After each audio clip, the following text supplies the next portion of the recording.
Hello, everyone. Uh, well, in the morning, the weather was very nice. I was so excited, and then now it's a little bit cloudy. The weather is very queer actually here in Michigan, so it's a very great topic. As a scholar of queer Asian cinema myself, I'm really excited about introducing our great speakers today for Roundtable Queer Contestations, Domestic and Urban. My name is Eung-san Kim. I'm an assistant professor of Asian cinema here at University of Michigan. Our first speaker is Yu-Kyung Im.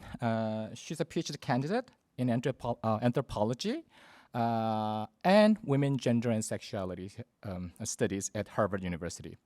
Her areas of interest include legal anthropology, social movements, transnational movement of ideas and values, feminist and queer theories, and semiotics. Following her fieldwork in Seoul, she's currently working on a dissertation on the emerging centrality of law in queer activism in South Korea. Our next speaker is Chuhi Judi Han. She's an assistant professor in gender studies at UCLA. As a cultural geographer, she published her comics, interesting, and research works on mobilities and immobilities, faith-based movements, and queer politics in the Scholar and Feminist Online, Critical Asian Studies and Positions, Asia Critic, Geoforum, and the Journal of Korean Studies, among others. She is currently working on a book manuscript on queer thoroughness and co-writing another book on protest cultures. So please join me in welcoming our guest speakers. Hi, everyone, and thank you so much for the introduction, Professor Kim. I'm Yu-Kyung, and again, I'm doing a PhD program in anthropology, doing the secondary field in WGS. First of all, thank you again so much for Professor Samio and the NOM Center for creating the space and organizing this timely event. Today, I'm hoping to discuss the politics of protest organizing in Seoul, which was raised as part of my dissertation, my bigger dissertation project during the fieldwork. So the structure of my presentation today is as seen on the screen here, starting with some ethnographic questions. As introduced by Professor Kim, in my dissertation project, I examined why and how legal tools have become increasingly central in South Korean queer movements in the past decade. As a side project, which raised organically during my fieldwork, today's talk will explore how both queer activists and their counter-protesters navigate the art of protest organizing to claim their rights in Seoul. Where is the place of urban protest as a speech and performative genre as a means of legal claim-making? It became ever more difficult for the activists to either queer or own the public space and its material forms during COVID-19. During this time, the idea of illegality has been relative and relational in various urban protests. It is not an entirely new phenomenon, but more like a revealed truth about the city as the primary locus of political activities in Korea. More specifically, I ask if the particularity of the so-called COVID time, COVID 정고, COVID 시국, intensified the difference between material and representational practices regarding how activist practices produce the political space. If that is the case, how does it do it? Engaging with the overarching themes of legality and urban protest, I argue that the COVID-19 pandemic, more precisely speaking, its holistic and social constitution through regulatory and responsive practices, resulted in a kind of shrinking of spatial aspect of urban protest rather than expanding it. For my research methods, I did archival research of scholarly literature, NGO reports, and other various forms of activist writing. Did 2 rounds of summer fieldwork in 2017 and 2018. And my main dissertation fieldwork started in late May 2019. And because of the pandemic, my research was also greatly affected by the situation. So I was there for a full 2 years. So during my time, I did participant observations and interviews. And for participant observation, which was the most prominent mode of like researching in my project. I participated in activist meetings, protests, and conferences, and some other public events too. The conceptual point of departure for this project is the politics of assembly. If appearing is a precondition of speaking, it is equally important to note that some less heroic forms of appearing could be a precondition of other forms of appearing. If we conceptualize willfulness as a style of politics, as Sarah Ahmed theorized, the style could be heterogeneous. Each manifestation of willfulness depends on the object of negation. In other words, to what do they negate? And the objective of negation, i.e. for what do they negate? And the subject of negation, which is connected to the question of who become willful, and both including individual action and collective actions too. Therefore, any theory of willfulness always must be grounded on concrete experience of uprising or protest. Based on understanding of ritual as a dynamic genre of speech and performance that requires pragmatic poetics for its success, I ask how queer protests link a microcosmic order and a macrocosmic one that they aspire to represent. For this task, we need to identify various components that constitute a protest together in combination. So there are host announcements, chanting, often concurrent with clapping or using your arms, and depending on the angle or how firmly or how confidently you can do this, it can interactionally signifies how well experienced in this performative genre. And if you're a little bit shy, then someone who could experienced viewers could tell that, oh, so you're a newcomer. And then, of course, invited speech is a very important component of a protest. And free speech, by free speech, I meant to refer to more open mic style, 자유 발언대 style kind of free speech, which was not pre-planned by the organizer, but rather invited on site. And then there are cultural performances in a narrow sense, like dancing, singing, and most recently, we witnessed DJing too, especially for more a younger generation queer activist protest. And then there's performance. I had to quote performance because it is a, it is a register that widely used in the protest scene. It's performance, and it doesn't always mean the cultural performance, but it is a very emblematic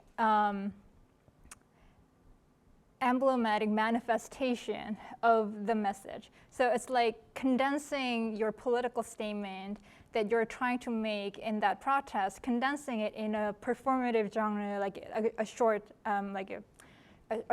shortened format. For example, let's break the wall. Then they would bring the wood rock type of panels, and then literally break it, to visualize it.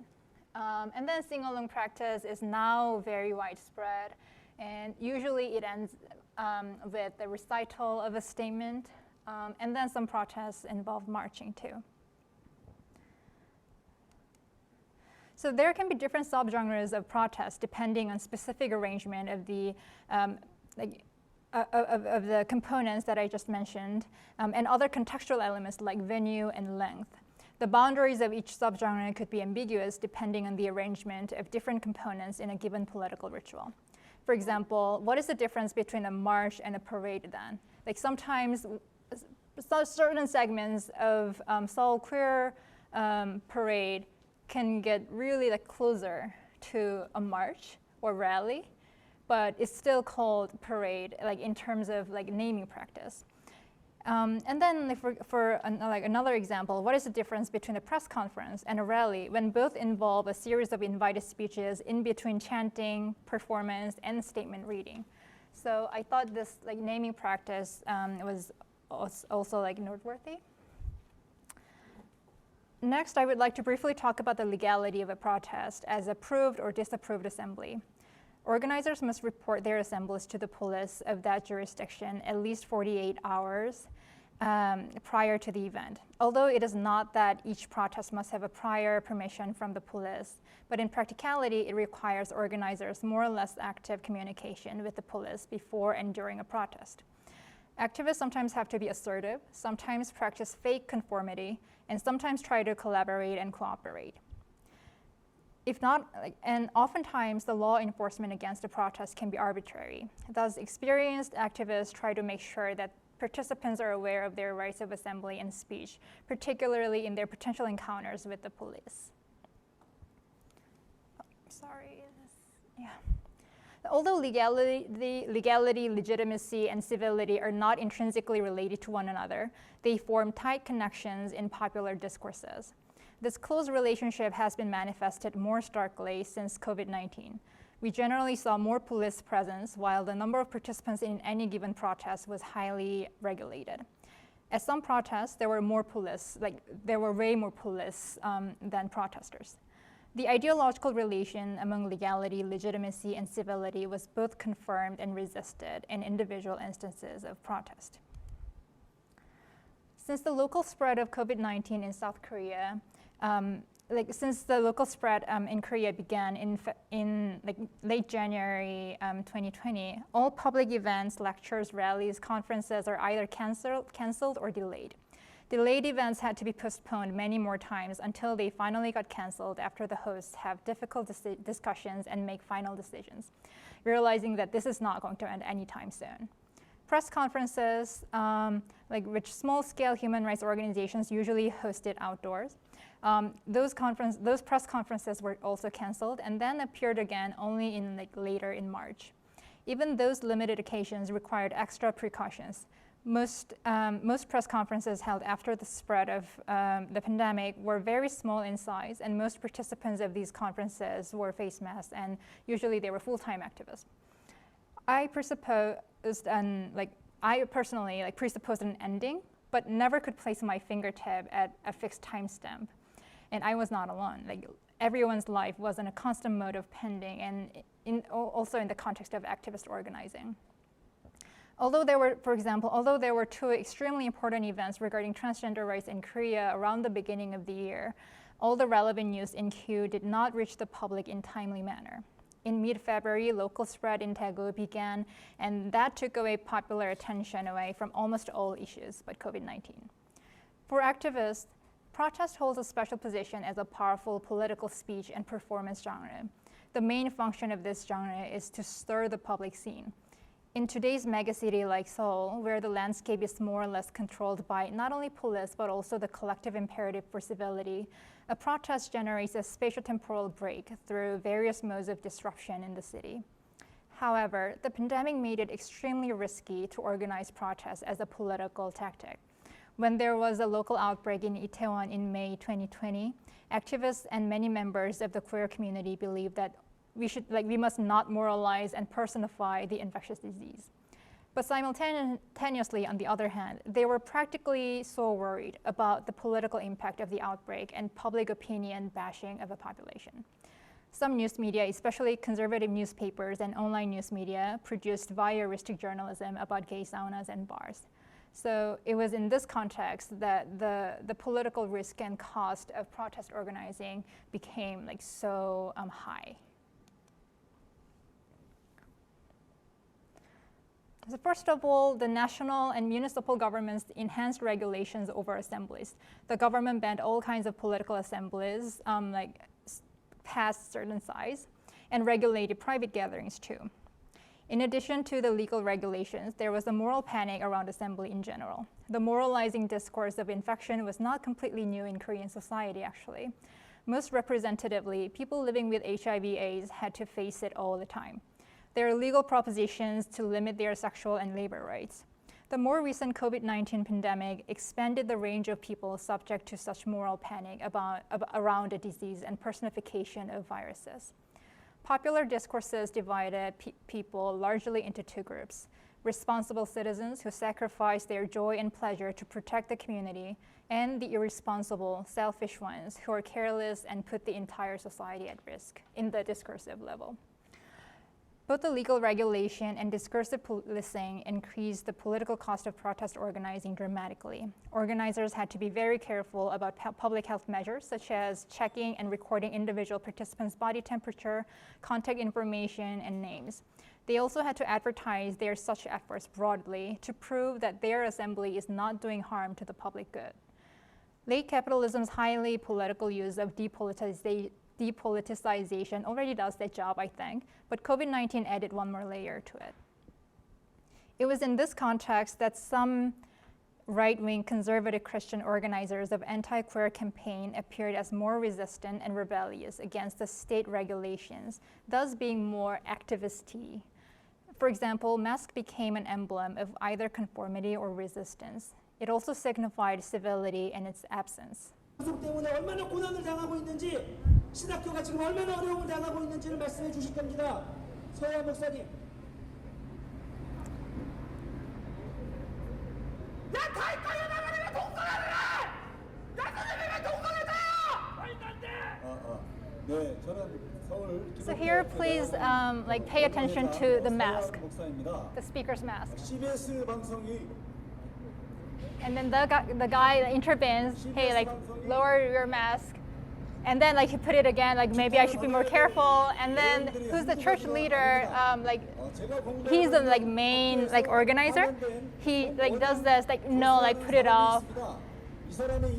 Yeah, I think this good. Thank you.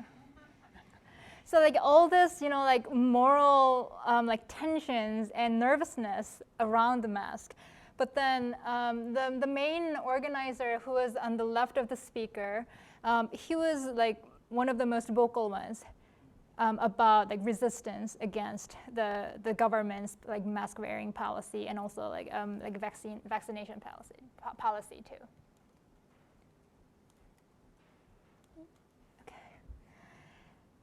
So next, I would like to briefly mention some forms of protest that were politically less risky during the pandemic. This slide is not confined to queer protests, but in general.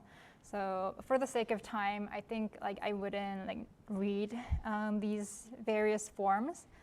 But coming up are some pictures. So anti-queer campaigners tenaciously held street prayer meetings and press conferences. Those assemblies very much resembled protest-style rallies, although they were named as a prayer meeting or press conference.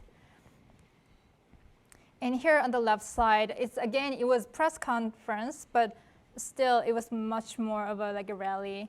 And then after the press conference, it was followed by the adjacent organizers' bigger mass demonstration. And except for those who participated in the assembly on that day, most passersby that I witnessed, they had negative reactions. Their prayers and speeches were very heated, but the Holy Spirit did not expand, I guess, but was contained in an island within the island of Yeouido. And then police regulation became even more strict over time. So the rule first introduced to the pandemic-specific regulation limited the participants' number to 30, and then later at one point only 9 people could hold the banner, although there were more organizers. So they had to be out of the scene, although they were on site. So if you see this picture I took in front of the National Assembly in November last year, there were at least 7 different agendas represented by this heterogeneous group of one-person protesters in a space that is even smaller than a block. And on the opposite side, where I was standing taking the picture, there were yet more of those one-person protesters. And then ochetuji and prayer. I think I haven't really had a chance to develop this part more, but the connection between religious hues and the social distancing that was made possible by these events. So queer and ally activists also organized alternative forms of protest, including political events with a hint of religious aspect. And then subway protest also, queer activists had to be a creative. So it was definitely a protest, but it was done as if it is not a protest in legal terms. So we tended to be passengers sitting with the pickets, but as if oh, I'm just going to Mangwon, The tactical adjustment in protest organizing that I mentioned before left me a question about media. How did it play out in relation to the space-making capacity of media? The COVID-19 pandemic resulted in a kind of shrinking of material spatial aspect of urban protest. It required more mediation through different non-material forms. As more people could not be present physically in the protest to participate in the material process of space-making, the role of media became even more quintessential. When these smaller and more overtly coordinated protests are streamed online, the viewers and listeners may be able to know what is being said linguistically, like denotationally, but not the whole picture of what is going on, in particular in terms of the material and physical aesthetic experience in the space. It also has implications for the practitioners of protest organizing. It is increasingly difficult to confirm the success of a protest. How do you know it worked after a live streamed protest? The number of views and likes. It also requires the organizers more professional skills, and just appearing was no longer enough, or it didn't add as much value as before. It is often said that more recent examples of urban protests in Korea differ from the old generation, and it mobilizes those who are less politically motivated. However, I think we must not overlook the question of who produces the stages of urban protests as a political ritual and how they design them. Asking this question is not to undermine the diachronic changes in Korean social movements. Instead, what I try to do here is adding a question of where the material infrastructure behind those protests came from, and how this COVID-19 time illuminates the discrepancy. How do they make queer disruptions of urban political landscape? When making a noise is not allowed, as in the COVID-19 times, what kinds of leeway could activists take? What does it reveal about queer political mobilization? I couldn't answer those questions with any definite answers, because the activist response to these questions are still in the process of making. And they just recently walked from Busan to Seoul for anti-discrimination legislation as a part of creative but hopefully powerful means to make political statements and mobilize people. Thank you so much. Yeah, thank you everyone at the University of Michigan for organizing this conference. I have to say, I feel completely out of practice. I felt out of practice flying here. I'm packing for this trip and this whole hybrid thing. So bear with me. There will be some glitches. Sammy also forced me to remind you that there's a podcast thing that I did as part of this on queer protests. Part of the reason I agreed to come here was not only because of all the wonderful people, but also I thought it would be fun to have a conversation with Yugyang about queer protests, a research that I had been doing as well. So I'm really hoping that even though this is a strange kind of roundtable, that we would have conversations. My presentation today continues a thread from another conference, from the Queer Feminist Praxis conference from April 2021, which was organized by Jung-Jun Lee, Associate Professor of Art History at the Rhode Island School of Design, RISD, and Youngnan Kim, who's at Sarah Lawrence College now. I gave a short presentation then about coming out or not coming out to parents and the ongoing politics of visibility and acceptance. Drawing from an archive of San Francisco-based queer Korean-American activism in the early 1990s, and how the category of so-called Korean immigrant parents figured into activist discourse, I offered a critique and a caution against an oversimplified bifurcation of children and parents, in which case children always figured as queer and Korean American and less Korean, and parents assumed to be straight and immigrant and somehow more Korean. It was a reminder that parents, quote unquote, are actually, not surprising, not a monolithic group in political orientation or class background, and they certainly are not homogenous as immigrant, conservative, or straight. Parents, I argued, should be recognized as capable of critical reflection and accountability like the rest of us, not oversimplified as heroes simply for not being shitty parents, but recognized as both agents of change and sites of change. So today's presentation discusses very recent work that complicates this ongoing engagement with family and family discourse. Promoted as Korea's first queer family sitcom, 으랏팟파 is a collaboration between Kim Il-lan, an influential documentary filmmaker who's made, it's the only word that comes to mind is serious, like very serious documentary films like 두 개의 문 and 공공정범, Two Doors and the Remnants, about the Yongsan, the gentrification and ensuing tragedy. As well as a co-founder, and she's also a co-founder of activist documentary collective, 연분홍치마, or Pinks. And Iban Jiha, who wrote the script for this 3-episode series, is a writer, visual artist, and performance artist. Can you just press the video and the audio is not matching? Here we go. This is the intro of the series.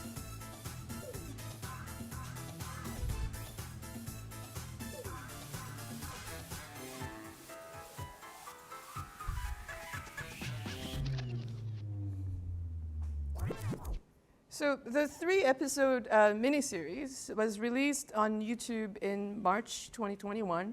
And it features, it's a sitcom involving a middle-aged butch lesbian physical education teacher.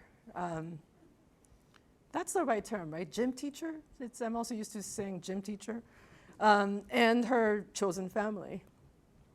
Packed with inside jokes and pointed references to contemporary gender and sexual minority community dynamics, the series is a remarkable departure from the conventions of tragedy and melancholy that have long dominated queer and transgender storylines.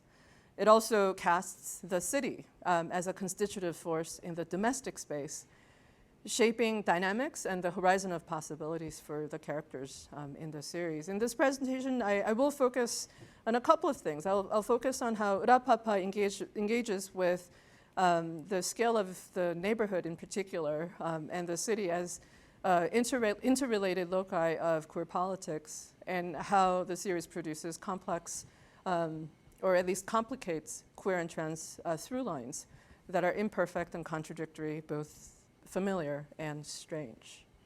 Right away in the first episode, we meet the character Hyuk, who is waiting for delivery, and a character named Salchabi, who is a 택배 logistics delivery worker.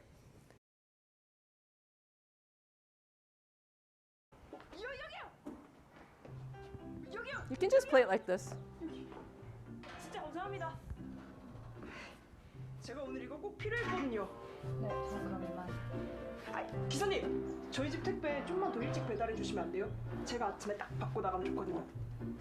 그렇게 하는 거 진상이세요, 강대현 고객님? 부탁 좀 드릴게요. 제가 사정이 있어서 그래요. 그럼 한 번만 더요. 한 번만. 네? 한 번만 더요. 엄마, 뭐하냐?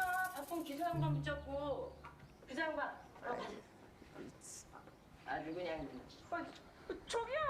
아니 또 뭘 시켰어? 어? 어제도 뭐 하나 왔더만. 됐어, 몰라. 됐어, 씨. 아주 잘한다. 어? 허가한 날 사고 또 사고 아주. 야, 너 그거 박스 테이블 싹 뜯어가지고, 어? 그거 뭐냐? 딱 펼쳐갖고 내놔야 돼. 어? So now you've met the 3 characters, the head of the household, so to speak, and Hyuk, who is a member of who is already a member of the household, and the delivery worker who ends up joining this household. Known as Salchabi, the delivery worker, it turns out as part of just a couple of minutes later after this scene. Turns out she is suddenly displaced from her place, her room in a 고시텔, or 고시원, a quintessential single-room housing for low-income residents and precarious workers in the city. The landlord explains to her that because of the publicized news of COVID outbreak in the logistics sector and warehouse industry, and because of Sarchabi's job as a delivery worker, she needs to be evicted to prevent the building becoming a site of infection and transmission and shut down for quarantine. So even though COVID doesn't figure prominently in the storyline, it does affect the already precarious positions of the characters. The reasons are entirely about protecting profit, not public health, and this leaves Sarchabi with nowhere to go. She's sitting on the street on a bench as she looks for alternate housing options.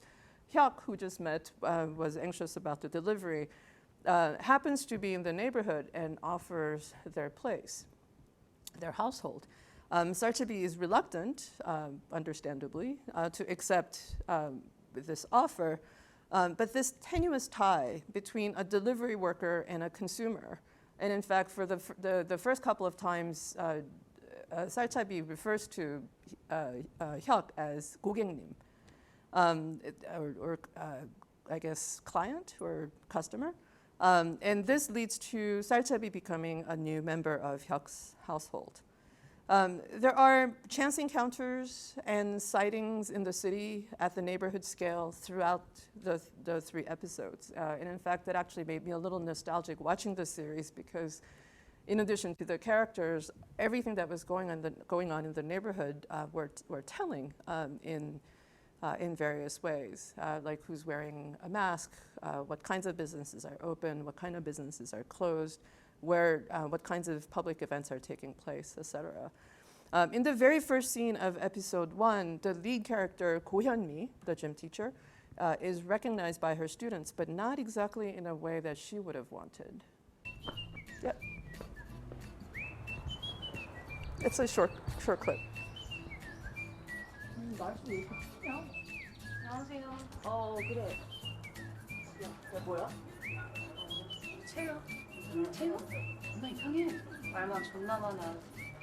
떡볶이 먹으라. 떡볶이 좋아?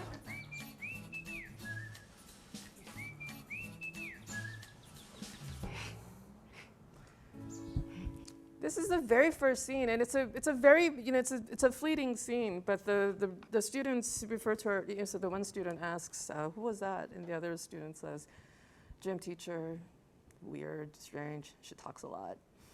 And they move on. So this is sort of the kind of the mundane routine encounter she experiences while walking around the neighborhood. There are several sightings and chance encounters with Hyuk as well, and this is sort of an ongoing subplot where she's constantly, the gym teacher is constantly trying to spy on.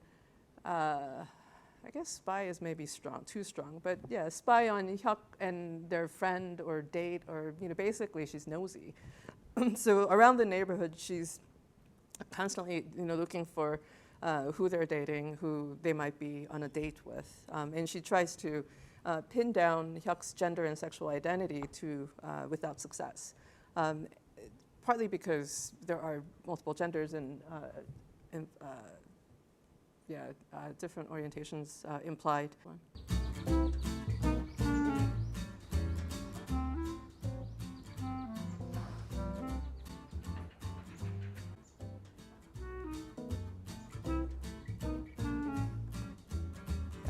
안녕, 가을. So at home, so this is these are the kinds of the neighborhood walks that you see throughout the series. At home, Go Hyun-mi, the gym teacher, enjoys her solitary space, content with herself and the mundane details of domestic life. Less than a minute.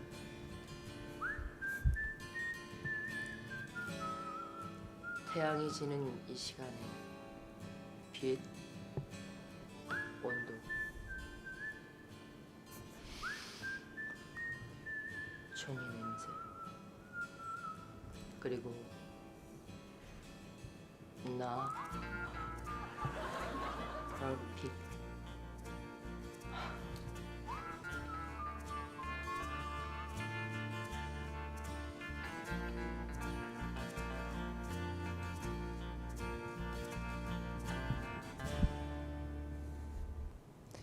But behind this scene of domestic bliss with clean dishes and a cup of tea at sunset, we find out later that Koemi has experienced loss and there is lingering sadness in her home space. There is an end of relationship with a long-term partner that's referred to in the series. It's unclear exactly what happened or how it ended. But it does make, but that loss is what makes the whole arrangement and the chosen family with the housemates possible. I should note that away from the, this particular genre, I mean, away from, like apart from this family sitcom, there has been a swell in queer and trans social movements that involve parents, taking an active role in changing the public discourse in Korean and Korean American communities. So often represented in the US by the work of PFLAG, Parents and Friends of Lesbians and Gays, family activism for LGBTQ acceptance typically relies on the emotional performance and recounting of presumably straight parents' narrative of discovering their child's gender or sexual identity, experiencing misinformed grief, and embarking on a journey towards acceptance and perhaps advocacy. Once an accepting, but now accepting, once a stranger, but now an empathetic ally in the fight against homophobia and transphobia, the parents in these narratives shift from a location against which queer and trans identities and activisms are defined. From the vantage points of mothers and fathers, but overwhelmingly mothers, with queer and transgender children, parent activism and parenthood itself are reclaimed as a potential site of protection from stigma and bigotry that diminish the well-being of their children. The family is reaffirmed in these cases of activism as a potential site of personal growth and transformation for the parents themselves, often staged against the hostility of the city. In contrast, here's Koyeonmi's effort to embrace her parental role.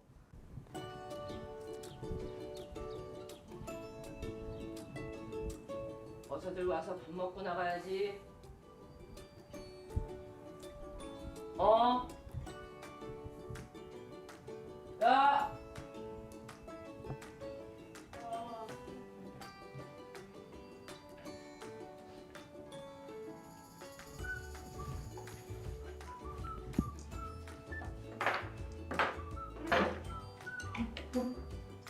먹겠습니다.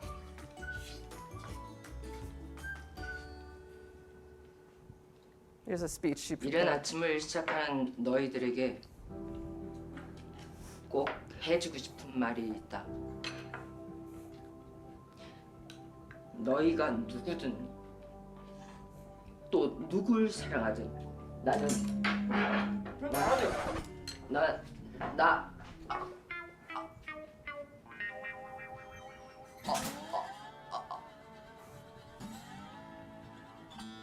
나는 너의 영원한 친구야.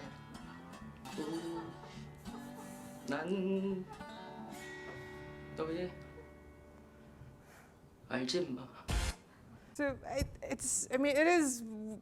I feel very unsatisfying to show you snippets like this. I do encourage all of you to watch the 3 episodes.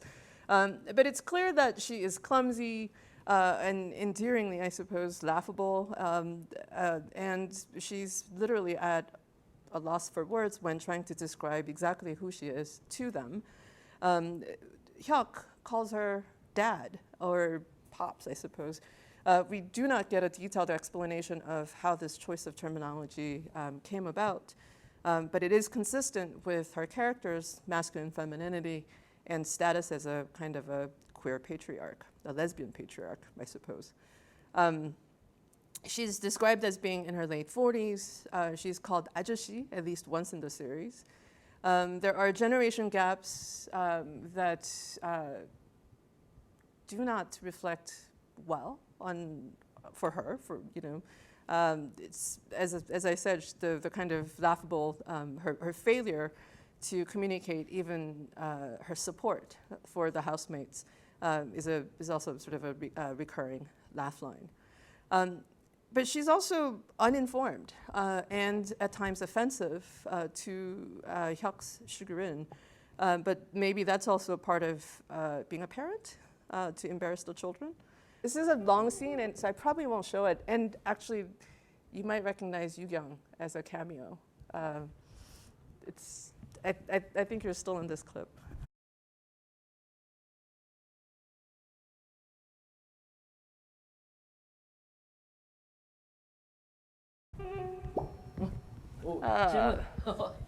네, 선생님 잘 들었습니다, 말씀. 저 근데 질문이 하나 있는데요.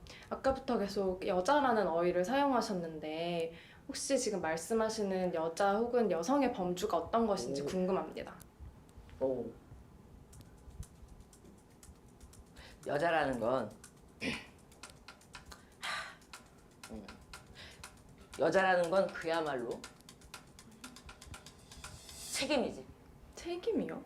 그럼 책임지지 못할 여자는 자기 인생에 들여서도 안 되고 그런 뭐 범주랄까?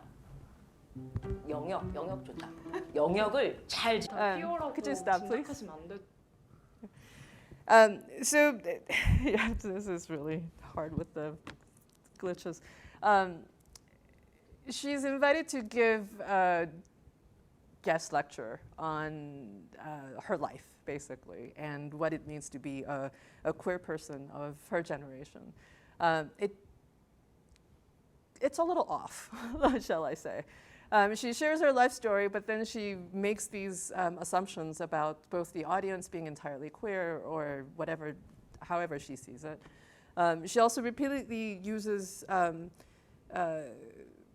she uses the word woman, and that's what the questioner is asking. What do you mean by a woman? How do you define this category of woman? And then and she actually starts digging her hole even deeper because she starts defining what a woman is, entirely in terms of responsibility, taking care of your woman, don't let go of your woman, I made a mistake, I've lost my woman, like that sort of thing. So this kind of generation gap, at best, and political difference, or for lack of better words, a gaffe, I suppose. Her bumbling effort occurs throughout the series to highlight the kinds of differences, the politics of difference and contradictions that exist, even within this context of a chosen family. The geopolitical economy of the urban household, no doubt, rests on her financial capacity to maintain a house, to have gainful employment as a teacher, presumably home ownership. And yet her bumbling effort to embrace her self-appointed position as a parental figure and as a kind of a lesbian elder point to the depiction of a queer family and community as imperfect and contradictory, not merely anti-normative or alternative to the spatial order of a heteronormative family.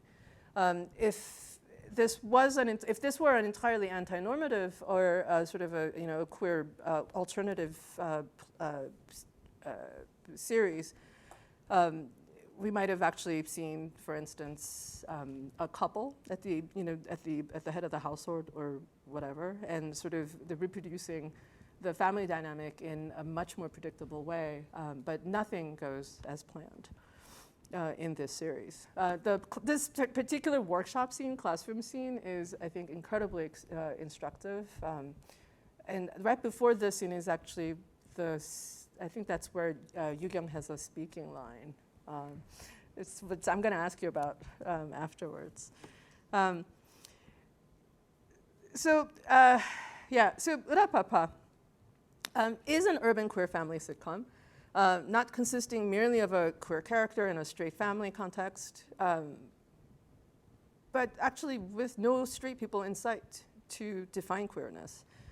Koyami, the gym teacher, is not a straight parent to be saved from homophobic or transphobic bigotry from which she must overcome, though she is certainly an old-fashioned butch lesbian who hasn't kept up with community stuff. Feminist critique has long sought to decenter the family as a locus of power, identifying the ways in which the family can operate as a structure of violence. There's also ongoing family activism involving queer and disabled communities in Korea that continue to redefine the parameters and the constitution of a composition of a family. But activists and social movements, as I briefly mentioned at the beginning, have been engaging in this kind of collective reckoning with the past and ongoing harm done in the name of family and parents. By featuring the destabilized and messy entanglements and purposeful disentanglements across the scale of the city, neighborhood, and household, Urapapa, I think, offers a model of a parent who is not to be saved or recuperated as an authority, a parent who may be childless but not child-free, a learning, growing member of the community who is also who can also be made fun of. It offers a queer through line through which to imagine a more capacious family, a more expansive assembly, and a more horizontal kinship with slapstick humor. There was one scene, actually this scene right here, this is the only scene of the city that you see from that scale. All the other scenes throughout the series, the city appears only as in walking distance, in proximity, through neighborhood alleys, and then within the household. And I think it's a really interesting intervention in thinking about queer politics as taking place in the vicinity of the family, but really sort of expanding the space of the household to beyond just the house. I'll stop here, and hopefully we can have a conversation about our overlapping research and protests, as well as, the production of this, what do you call it? Web series? Yeah, YouTube.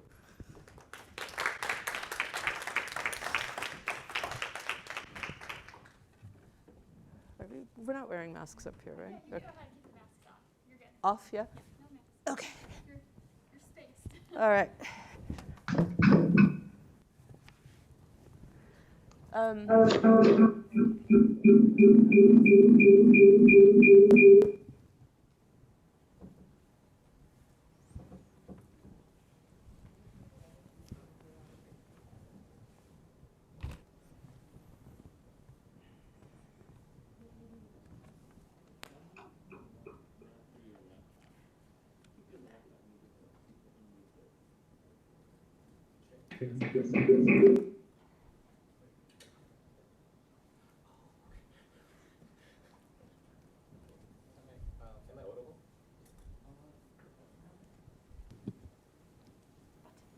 Okay. Okay. Hello. There was already a question, but let me begin with my question first. Thank you very much for your wonderful talks, and I really learned a lot. My first question is about the media and the protests during the pandemic. So it's this question goes to Yu Kyung, but it's also related to what Judy just beautifully addressed in a talk. So so simply put, my question is, so is urban space actually shrinking, really shrinking during the times of the COVID-19? Because media actually mediates the urban with the rural, and South Korea with the globe, and also you also referred to several feasible types of protest during the pandemic, including 오체투지 or 삼보일배.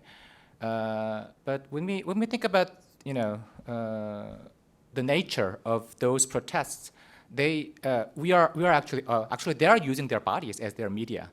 And so when people view they're performing 오체투지 or 삼보일배, then they feel it. They participate in the difficulties of doing so.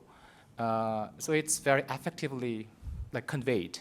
The messages are conveyed very effectively to other people, and mostly those performances are followed by media, right? So as you also show us at the picture of 오체투지. So I'm wondering whether it's really a shrinking, or whether the pandemic offered an opportunity to expand our notion of media as well as our notion of protest. Yes. Thank you so much for the great question, and I think it's a really informative one. So I guess what I wanted to emphasize is that not that the urban space is shrinking, like the urban space itself is shrinking, but rather the material, a kind of like a presence of the material and physical aspect of the urban space in protest. So when it is live streamed, when it has to be mediated through it, and I think you're absolutely right about 오체투지. So people can feel it, but through mediation. And usually it's confined by the angle and frame of camera. And for example, the 오체투지 that I presented the photo of, actually on the right downside, that was actually my body. So another activist took the pictures. But this, for example, that 오체투지 was not live streamed. There were some broadcasting stations, cameras following us in the beginning. But as it, as it proceeded, and over time, there were less and less cameras. I didn't know that while participating in it, but other people who were following us, either while carrying our personal items or carrying the pickets to support, they told us that, so after I finally stood, there were significantly less cameras. And then those who were remaining were actually 불교 방송, Buddhist broadcasting stations. It wasn't video cam either. What was it for? It was for anti-discrimination legislation. It was in July, I think, or June. Yeah, June. I swear queer activists I talked to said they would never do an 오체투지. That was actually one of those protest forms that was not widely embraced by queer and trans activists. There were two people in a queer rights organizations. So me and another prominent activist, 종걸리. And then there were second sequence of this later, in early winter, and there were, I guess, again two or three queer activists participated in that coalition. So yeah. Anyway, so because of that, it's unless you have a very robust infrastructure and technology to support that, even when it's live streamed, it doesn't really feel like real time, because of the confinement of space. When it's on Facebook Live, for example, when it's Instagram Live, or when it's streamed on YouTube, and even counter-protesters, the conservative right-wing organizers, they actually have, their protests are way more YouTuber heavy. But still, if you actually check the views, the number of views, it's fine. So we can't really confirm its success in its material form. So I guess that's what I meant by the shrinking of material and physical aspect of urban space through protest. Yeah, thank you. Thank you for your answer. So I actually... Can I just add something to that too? Sure. I think the word constrained comes to mind, partly because I think the kind of the projection, for instance, when you wear a mask, you're supposed to, obviously constrain the transmission. But in a funny way, during COVID, I feel like I was able to participate in far more virtual things from a distance than I would have ever been able to. There were more conferences and workshops and press conferences and even political actions that were opened up to people maybe not in sort of, in the immediate vicinity, but far, far, far away. So that kind of shrinking of space had, I think, sort of uneven and unpredictable effects as well. Yeah, and I guess there are different layers of spatiality like experienced in that. So some like in some cases, the translocal connection through media can feel very much liberating and expanding, and in some cases, it can be very limiting in terms of the quality of the qualitative mediation in that protest, because protest can be a very like wholly aesthetic experience too when you actually participate in the scene. I mean, I was actually really wanting to hear more about the subway protests, but maybe that's also a conversation we can have over dinner and whatnot. I thought it was actually one of the most fascinating protest forms that I had seen in a while. The subway protest that Yu-Kyung mentioned involved people timing their boarding of subway trains, particular cars at a particular time, so that they can be in the same space without necessarily interacting with each other directly. So it's not like taking over a subway car, but sort of pre-scheduled, arranged, and so and then it resulted in basically people wearing a subtle rainbow pin or a slight protest sign, sitting in the same subway car without necessarily communicating or talking to one another, and also not going anywhere. They weren't en route. That was the destination. But that moment of recognition in the same time space on the train car, I mean, so okay, fine. This is one of those things that I experienced virtually, but I thought it was one of the most moving co-presence that I've seen in a while.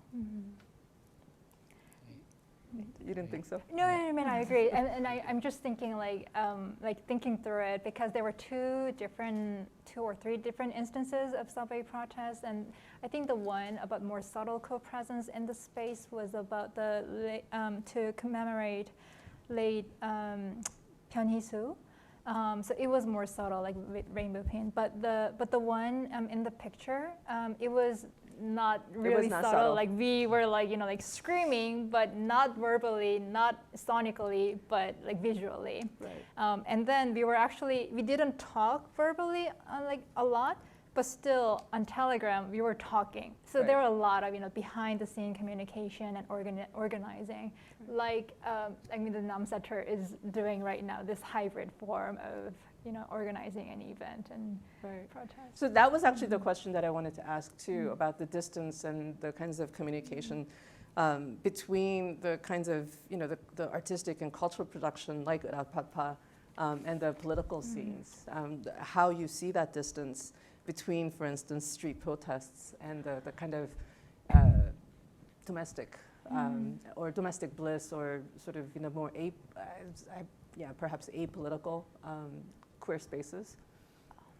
I think it's like really big question, and I am hoping to get it there at some point in my life, but not right now. But actually, that I think that is a nice segue to my question. I'm sorry, like not to punch to segue to my question for you, because I thought that I think it partially can respond to your question, which is, so in Urapapa, as you said, no one defines queerness within the sitcom.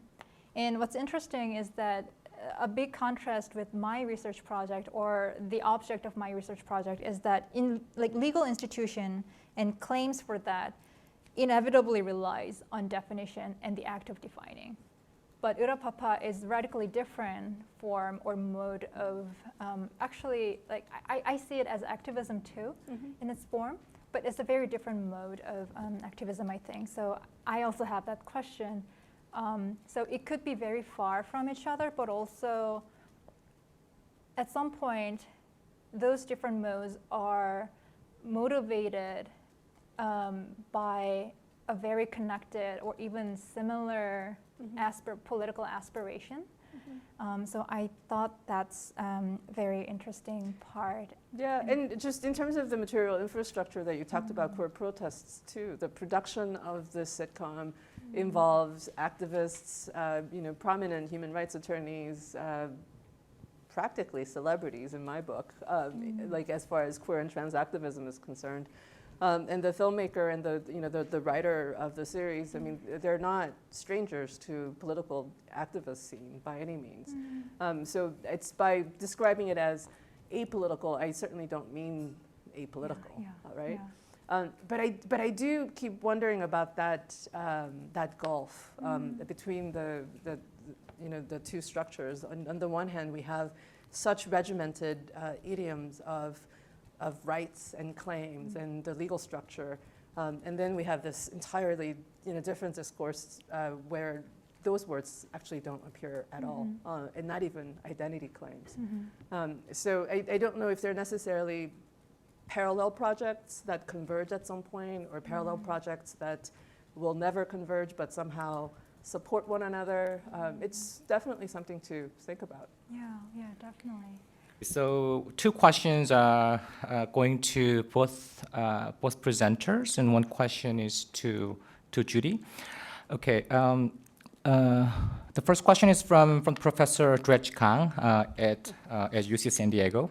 So thanks for both of your talks. I want to ask 2 questions. How does YouTube and social media as an infrastructure of the city fit in broader ideas of activist performance and fit within the landscape of Korean broadcast industries and broader discourse around queerness? And the second question is, how is gay lesbianness included and differentiated from transness in contemporary Korea? Which is a great question. And the second question that goes to both speakers, I think it's from Professor Ryu, Youngju, right? Okay, so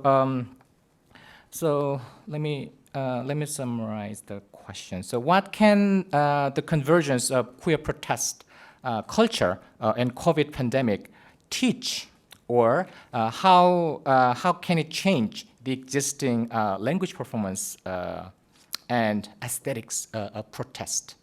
Can I actually add to that? Sorry. Yes, please. So I'm thinking actually the important part of it is the first part of the question, which is circa October 2019, when I was in Korea, K-protest was entirely about numbers, number of people who showed up.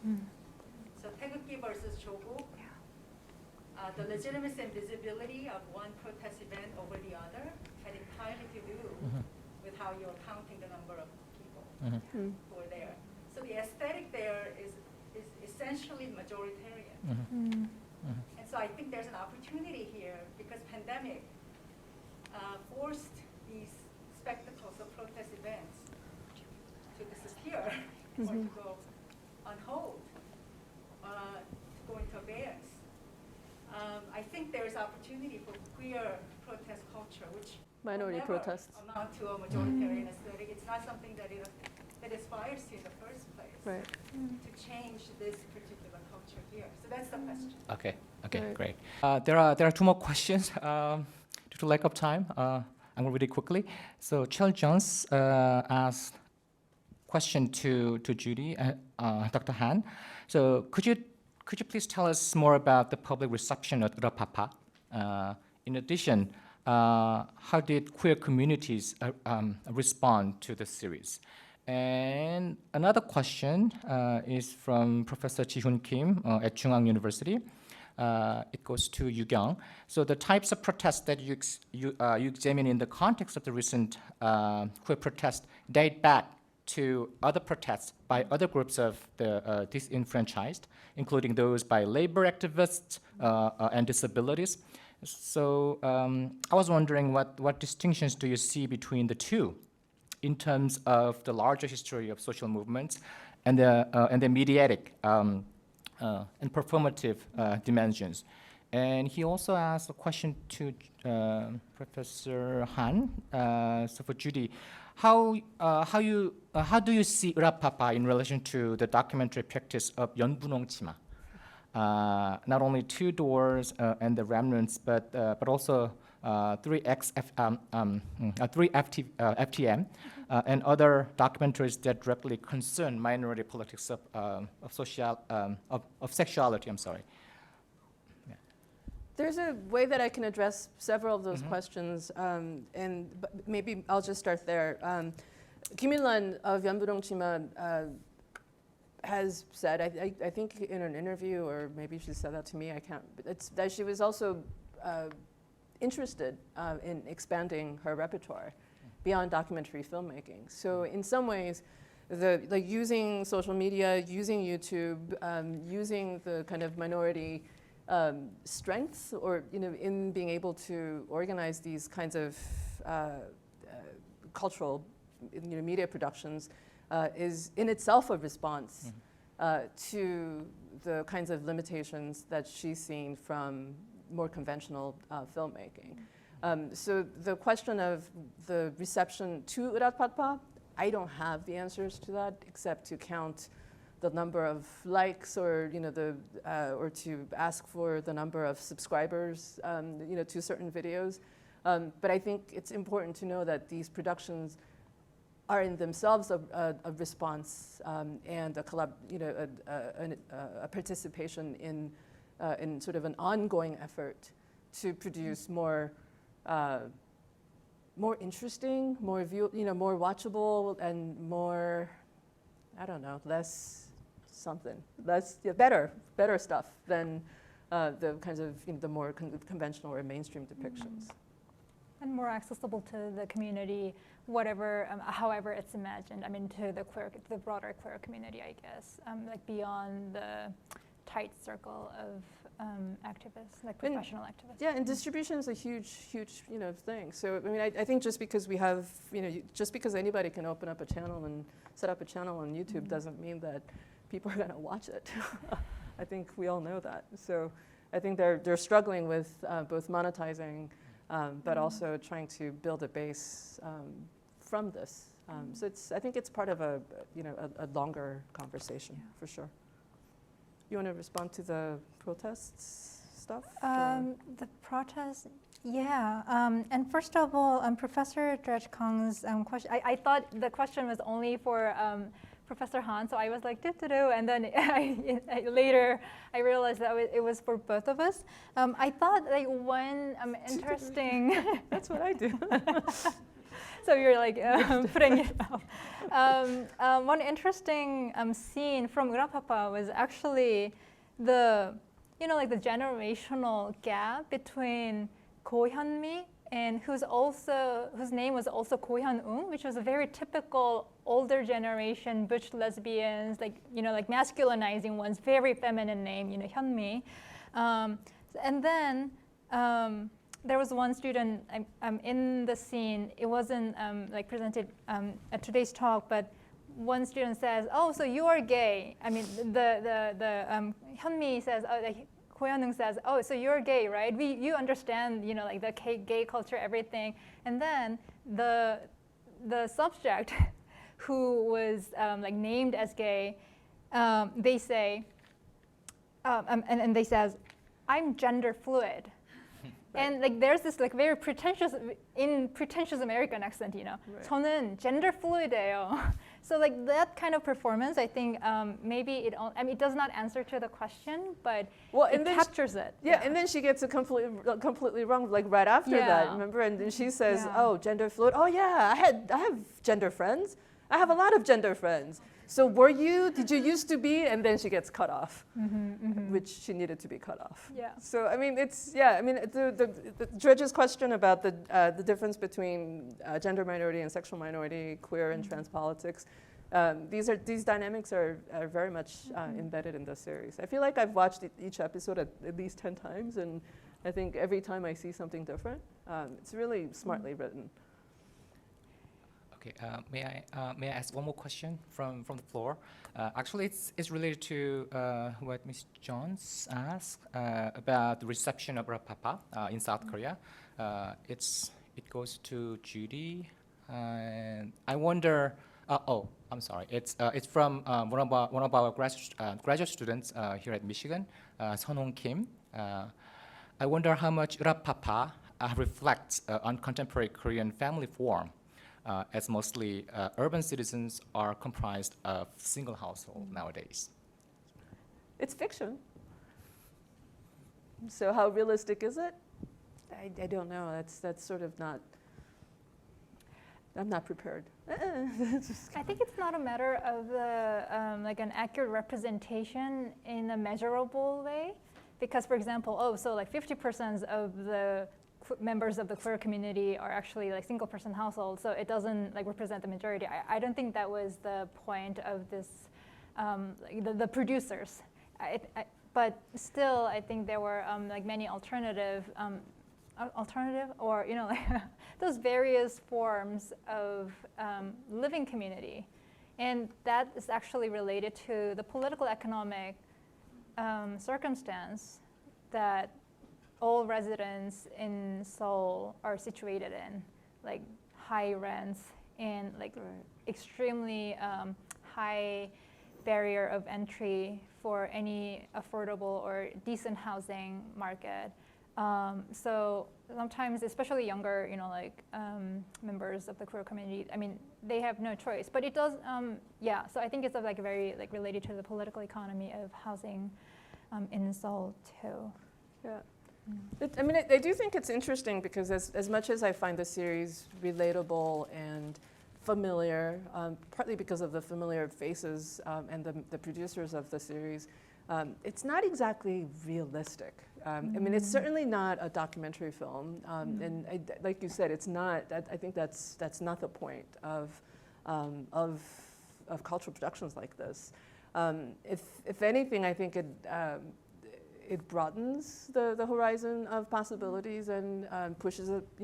I think it pushes us to try to imagine beyond the conventions, and rather than depict what is actually taking place. It's not sci-fi, though. Not exactly. Yeah.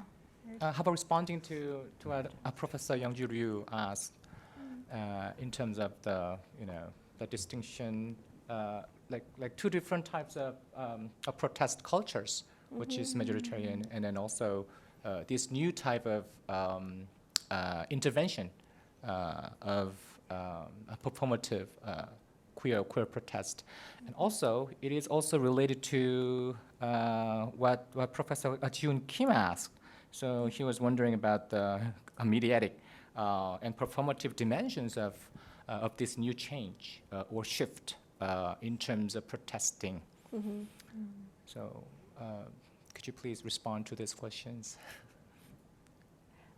I think I can start with my 2 cents for Professor Yu's question about the like new potentials that this crisis has, ironically. So yes, I totally agree that until the outbreak of COVID-19, it was really like scale game. So like the politics of scale and appearance in terms of the sheer size of that the collective appearance was very important in measuring the success of any protest, I guess. And it was, I think it was also applied to some like queer organizers too, because I mean, it's like if you see, like many people, then many people, like they care. Yeah, they cared, and like they came out to the streets. So it's satisfying, and it's immediate. That confirmation is immediate. But as you said, during the COVID-19, because that big game of scale is no longer possible, so there could be actually more spaces. I think there's larger space for like minority protest forms too. So that, I think I agree, like totally. And then on the other side of the coin, during my fieldwork, I constantly asked to myself, why do queer activists still care so much about in-person meeting, about in-person protests, or the feeling of missing, nostalgia about like the disruptive like urban protest. Why is that so? Is it like for the very like first dimensional like qualitative experience? And I think it's also it also has to do with the sense of physical sociality. So when queer bodies, when they don't have inherently, like rights, or they're not always invited to the public space to gather and to show them as a collective, it's not really invited in the like public culture or by the state. They don't really, like enjoy that. And then in that case, like the physical in-person meeting and like the sheer act of checking each other's well-being, each other's survival, I think that has a lot of meaning, and it's a very powerful historical register in queer community, not only in Korea but also like globally and historically too. So I think it has both sides of implication. Yeah, and for the connected on a connected note to Professor Jihyun Kim's question or comment about these types of protests they actually date back to the longer history of dissident movements in Korea. I totally agree, and I think that actually tells us a lot about protest as a ritual. It's not just so that's why I think presentist method cannot be appropriate for studying this, for the concept of protest and the practice of protest as a political ritual. And I think I should have mentioned during my presentation that these queer protests are not just queer protests, because a lot of legal agenda that are affecting queer rights movements are actually coalitional movement. So the Ochetuji and the press conference, most of them were actually coalitional, solidarity organized instances of protest. So I think your observation is completely right, because of there are so many intersectional subjects. I mean, everyone is intersectional subject, and in that scene of protest organizing, the intersectional subjectivity is really manifested strongly in Korea.